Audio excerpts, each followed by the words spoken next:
बच्चों, आज हम मृदुला सिन्हा द्वारा रचित उपन्यास ज्यों मेहंदी के रंग इसके बारे में चर्चा करेंगे।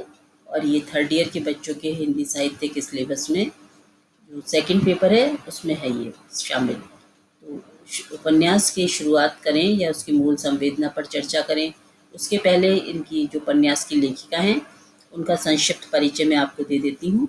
वह इस तरह से है।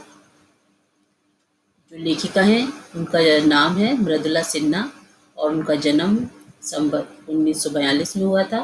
जन्म स्थल है मुजफ्फरपुर और शिक्षा उन्होंने मनोविज्ञान में स्नातकोत्तर किया था।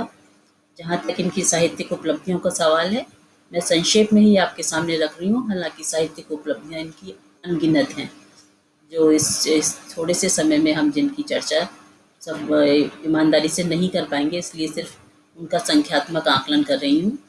तो इन्होंने 8 कहानी संग्रह लिखे हैं, लगभग 8 उपन्यास लिखे हैं और विभिन्न विषयों पर 20 से ज़्यादा अधिक लेख लिखे हैं तथा इनका उपन्यास अन्य भाषाओं में भी अनुवाद किया हुआ है और अन्य भाषाओं की अनुवादित रचनाओं को इन्होंने हिंदी में भी करा है।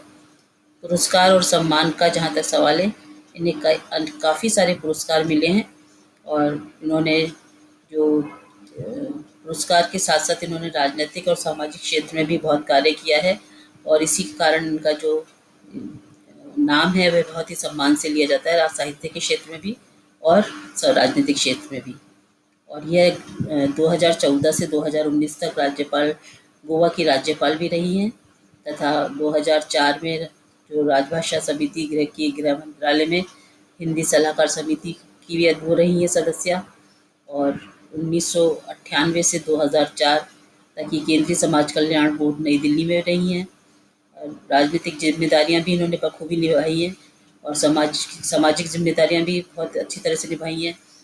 सूर्य संस्थान नोएडा में ये अध्यक्ष रही थी और राज्य माता विजया राजे सिंधिया स्मृति न्यास दिल्ली की भी अध्यक्ष रही हैं। ये अखिल भारतीय साहित्य परिषद की उपाध्यक्ष रही हैं। तो इस तरह इनकी विभिन्न विधाओं में 65 से अधिक पुस्तकें प्रकाशित हो चुकी हैं। और जो उपन्यास जो मेहंदी के रंग है, ये विकलांगों की समस्या पर है और प्रथम उपन्यास दूरदर्शन पर धारावाहिक का प्रकाशन भी हुआ था। और जो इनकी कहानी संग्रह हैं उसमें एक दिए की दिवाली, स्पर्श की तासीर और अपना जीवन आदि महत्वपूर्ण हैं। इस तरह से हम ये देखते हैं कि इन्होंने साहित्यिक क्षेत्र में, सामाजिक क्षेत्र में और राजनीतिक क्षेत्र में लगातार अपना योगदान दिया है। और यहाँ पर आज हम उनके जो लेखिका उपन्यास से संबंधित बात है उसके बारे में चर्चा करेंगे। तो इसके जो प्रमुख बिंदु हैं उसमें मैं आपको बता देती हूँ कि अशक्तता की पीड़ा का एहसास इस उपन्यास में बहुत ही शिद्दत से कराया गया है और विकलांगता को जिस तरह से सामाजिक उपेक्षा मिलती है और विकलांगों की मनस्थिति क्या रहती है उसको इन्होंने बहुत ही व्यक्तिगत धरातल पर अनुभव किया है, क्योंकि ये इनका जो पुत्र था वह विकलांग था और कहीं ना कहीं इस उपन्यास के रचना में इनके जो परिमल नाम था इनके पुत्र का, उसकी विकलांगता का एहसास और उसकी पीड़ा को इन्होंने व्यक्तिगत स्तर पर अनुभव किया है, महसूस किया है और उसी को इन्होंने शब्दबद्ध किया है उपन्यास के रूप में, जिसका नाम है ज्यों मेहंदी के रंग। तो अब थोड़ा सा हम इसके पर दृष्टि डालते हैं और संक्षेप में आज इसके चर्चा करेंगे और विस्तार से आगे के व्याख्यानों में हम इसके बारे में बात करेंगे। तो सुपरिचित लेखिका मृदुला सिन्हा ने ज्यों मेहंदी के रंग उपन्यास अत्यंत ही सहज और सरल शैली में लिखा है। उपन्यास में लेखिका ने विकलांगों की समस्याओं के बारे में अत्यंत ही हृदय स्पष्टता और मार्मिकता के साथ लिखा है। संवेदनशीलता किसी भी समाज की पूंजी होती है और इसी की नींव पर कोई भी सभ्यता खड़ी होती है। समाज में रहने वाले कमजोर, पिछड़े और जरूरतमंद लोगों के प्रति संवेदनशीलता ही हमें मनुष्य बनाती है। समाज में वर्ग विभाजन आदिकाल से चला आ रहा है। अब यह उपेक्षित तबका अपने अधिकारों के लिए अपना स्वर मुखर कर रहा है। इसी समाज का एक बेहद संवेदनशील तबका विकलांगों का है। समाज को इसे नज़रअंदाज नहीं करना चाहिए। देखा जाए तो समाज में विकलांगों के प्रति आदिकाल से तिरस्कार और उपहास का रवैया रहा है। कुछ सामाजिक विकलांगों को सहानुभूति और दया का पात्र समझ उन्हें यह एहसास कराते हैं कि तुम हमसे अलग हो, भिन्न हो। उन्हें सामान्य जन मानकर उनसे उनके अंदर की शक्ति को पहचानने की कोशिश समाज के लोगों ने नहीं की है। और ये कहना चाहिए एक तरह से हमारे समाज का दुर्भाग्य भी है। जो जिस समाज की पहचान संवेदनशीलता मानवता से होती है, वह कहीं ना कहीं बड़ा कठोर हो जाता है इन विकलांगों के प्रति। और यही कारण है कि यह वर्ग सर्वाधिक उपेक्षित और एकाकीपन के से जीवन जीने के लिए अभिशप्त रहा है। और हम इस पर चर्चा करें उसके पहले हम अपने व्यवहारिक या दैनिक जीवन में भी देख सकते हैं कि किस तरह से समाज में जो उपेक्षित लोग हैं, जो विकलांग हैं और उपेक्षा का शिकार हो रहे हैं, या सहानुभूति का शिकार हो रहे हैं, या दया की नज़रों से देखा जाता है, पर हम लोग या समाज के लोग उनकी मनस्थिति पर जरा सा भी विचार करने के लिए जहमत नहीं उठाते हैं कि वह क्या महसूस करते होंगे, कि उनको समाज किस तरह से उपेक्षा और दया और सहानुभूति का पात्र समझता है। आगे हम इस तरह से इस बात को चर्चा को आगे बढ़ाते हैं कि विकलांगों के साथ भेदभावपूर्ण रवैयों के साथ स्वयं कहीं ना कहीं अपने पूर्व जन्मों के पापों का अधिकारी भी माना गया है। अर्थात कहीं ना कहीं उनके विकलांगों के मन में समाज के लोग ये एहसास बैठा गहरा उनके मन में बैठाने की कोशिश करते हैं कि उनकी विकलांगता उनके पूर्व जन्मों के पापों का कारण है। और कहीं कहीं तो उन्हें अपशगुनी और अपूर्ण और बेकार की वस्तु तक समझा जाता है। समाज का विकलांगों के साथ इस तरह का दृष्टिकोण समाज की मानसिक विकलांगता का सूचक है। केवल भारत में ही नहीं, पश्चिम के देशों में भी विकलांगों की स्थिति लगभग ऐसी ही है। विनोद कुमार मिश्र लिखते हैं कि स्पार्टा और एथेंस दृष्टिहीनों की हत्या के लिए रास्ते में गड्ढा खोद दिया जाता था ताकि विकलांग उसमें गिरकर मर जाए। इससे ये पंक्तियां हमें उनकी हृदयहीनता का परिचय देती हैं कि किस तरह से व्यक्ति हृदयहीन होकर अंधे या दृष्टिहीन व्यक्ति के मार्ग में गड्ढा खोदता था ना, और जहाँ जबकि होना यह चाहिए कि उसके रास्ते को सरल और स्पष्ट बनाएं, पर वे गड्ढा खोदकर उनको मृत्यु के और निकट ले जाने का दुष्प्रयास करते थे। द रिपब्लिक में प्लेटो ने लिखा है, जो व्यक्ति सामान्य क्रियाकलाप भी नहीं कर सकता वह स्वयं के लिए तो बेकार है ही, राज्य के लिए भी अनुपयोगी है।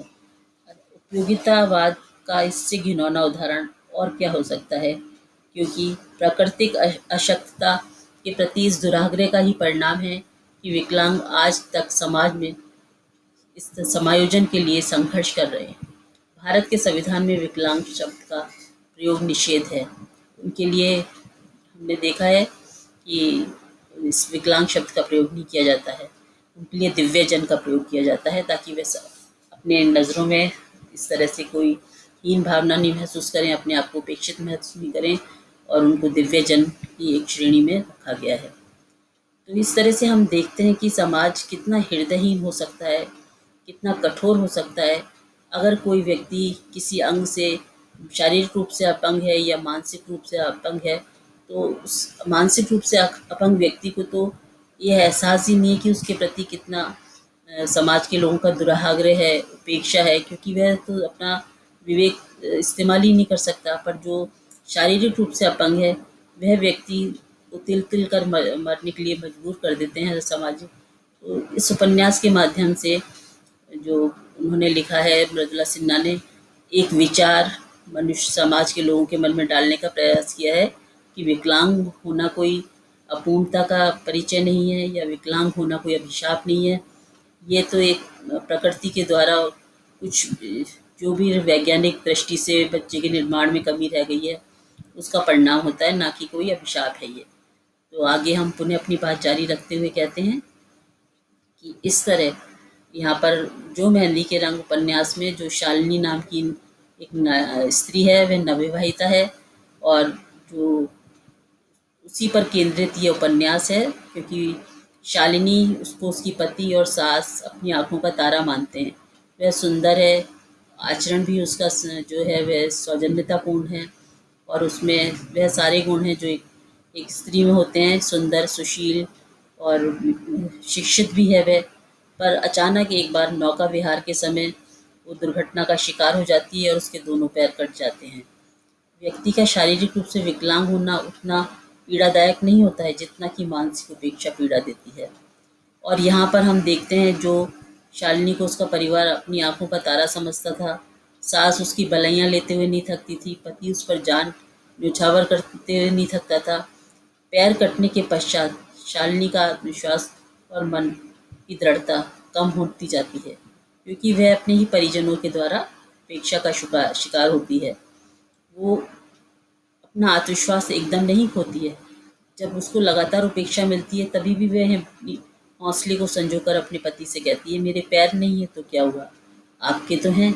अर्थात शालिनी को अभी भी यह एहसास था कि उसके पति जो उस पर जान न्यौछावर करते हैं, प्रेम करते हैं, उसकी अचानक हुई इस दुर्घटना के बाद उसका साथ नहीं छोड़ेंगे, उसके प्रति अपने स्नेह में कोई कमी नहीं रखेंगे। पर होता एकदम इसके विपरीत है। और जैसे ही दुर्घटना घटित होती है उसके पैर कट जाते हैं। सास अक्सर कहने लगती है कि बहू अब मेरे बेटे का क्या होगा। और जो शालिनी है वो अंदर तक टूट जाती है, क्योंकि शालिनी स्वयं को उपेक्षित महसूस करती है और अपने आप को अधूरा अनुभव करने लगती है। अक्षमता के स्वीकार से उपजी भावना ही मनुष्य की सृजनात्मकता की हत्या कर देती है। अर्थात वह अपने आप को और भी असहाय, अशक्त और कमज़ोर मानने लगता है। और शालिनी को पति राजेश की जो उपेक्षा है और वह जो उससे दूर दूर रहने लगता है, तो शालिनी और भी अंदर तक टूट जाती है। और शालिनी शालिनी की घायल अवस्था में ही उसके ससुराल वाले राजेश की दूसरी शादी की योजना बनाने लगते हैं। अर्थात हमारा समाज कितना हृदयहीन है। एक लड़की जो युवा थी, विवाह हुआ था, जीवन के सपने देखने ही शुरू किए थे, एक दुर्घटना का शिकार हो जाती है जिसमें उसका कोई भी दोष नहीं है, पर उसके ससुराल जन द्वारा उसे व्यर्थ की वस्तु और निर्जीव वस्तु मानने की शुरुआत कर दी जाती है। उसकी भावनाओं की कोई अहमियत नहीं है, उसकी संवेदनाओं की कोई अहमियत नहीं है। बस अगर फ़िक्र है तो उन्हें अपने पुत्र की है कि अब इसका क्या होगा। जिस समय शालिनी को अपनों की सर्वाधिक आवश्यकता थी, उस समय राजेश के दूसरे विवाह की चर्चा उसे असहनीय लगने लगती है। और ये बिल्कुल उचित भी है कि जहाँ वह अपनी शारीरिक अपंगता से प्रभावित हुई है, दुखी है, पीड़ित है, और वहाँ उसके पति की दूसरे विवाह की चर्चा हो रही है, जबकि वह अपेक्षा कर रही थी कि उसका पति और उस सास उसके साथ इस समय सकारात्मक रवैया रखेंगे और उसको इस दुख से या इस दुर्घटना से उबरने में मदद करेंगे। पर किसी को भी हम देखते हैं कि उसकी शालू की दुर्घटना की में हुई हानि की परवाह नहीं है, और इस सब से शालू अपने इलाज के लिए विकलांगों के अस्पताल में चली जाती है। लगातार उपेक्षा जब सहती है तो वह अपने इलाज के लिए एक अस्पताल में जाती है जो विकलांगों का है। और इस तरह वहाँ आश्रम में चलाने वाले जो डॉक्टर अविनाश हैं, वहाँ पर उनको दद्दा के नाम से सब लोग जानते हैं। और जो दद्दा हैं वह शारीरिक स्फूर्ति में, लगन में किसी से भी कम नहीं है। और ये बहुत बार आगे जाके पता लगता है कि वह स्वयं भी विकलांग हैं, और अपनी विकलांगता वो कभी भी जग जाहिर नहीं करते। और वह भी अपनी जो कहानी में हमें आगे जाकर पता लगता है कि जो दद्दा अर्थात अविनाश हैं, वे अपनी पत्नी की उपेक्षा और तिरस्कार झेल चुके थे। और विकलांग सर्वाधिक उपेक्षा देखा जाए तो अपने परिवार में अपनों से ही झेलते हैं। तो प्राकृतिक अशक्तता और दुर्घटना से हुई अशक्तता के प्रति दुराग्रह या बुरा आग्रह जो है, ये उसका परिणाम है कि विकलांग आज तक समाज में समायोजन के लिए संघर्ष कर रहे हैं, अपनी पहचान के लिए तरस रहे हैं।